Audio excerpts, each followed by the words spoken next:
I'm Tarisha. I'm the co-founder of dApps, and today's episode is about why Web3 creators should act like founders.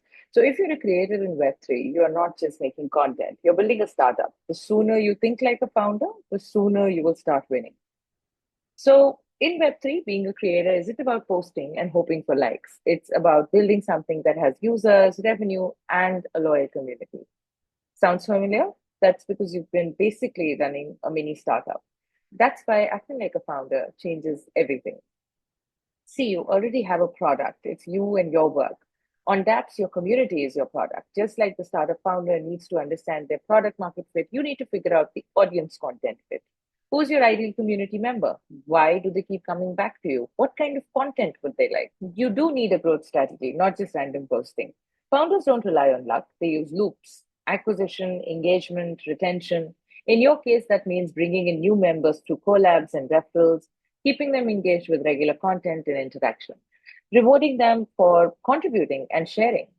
So that is how we are trying to do it differently at dApps, and the creators who are building on dApps are realizing all of this. Thirdly, you have to think about monetization from day one. In Web2, creators often wait for band deals. In Web3, you have tokens, community shares, tipping, direct revenue streams, especially if you're building on dApps. Founders think about business models early. So you need to do that as well, because if you're going to be thinking only about it at a later given point of time, then you are going to be bleeding a lot of time and money.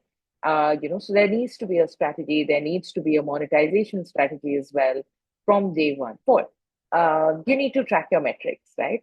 So if you were running a startup, you would know your DAUs, your retention, the revenue, how many new people are joining in. As a creator, know your engagement rate, know your community growth rate, and understand how your share value works. What you measure, you can improve.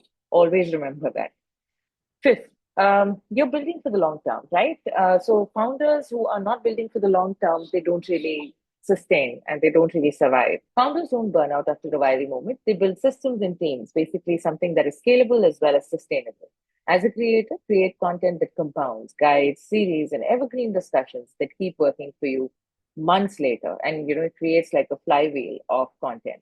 We'll be talking a little about that in subsequent videos as well. So the truth is, most successful Web3 creators will be the ones who think like startup founders, obsess over your audience, experiment, iterate, and always keep building. On dApps, we give you the tools to do exactly that, so you can start building your community like it's your own company.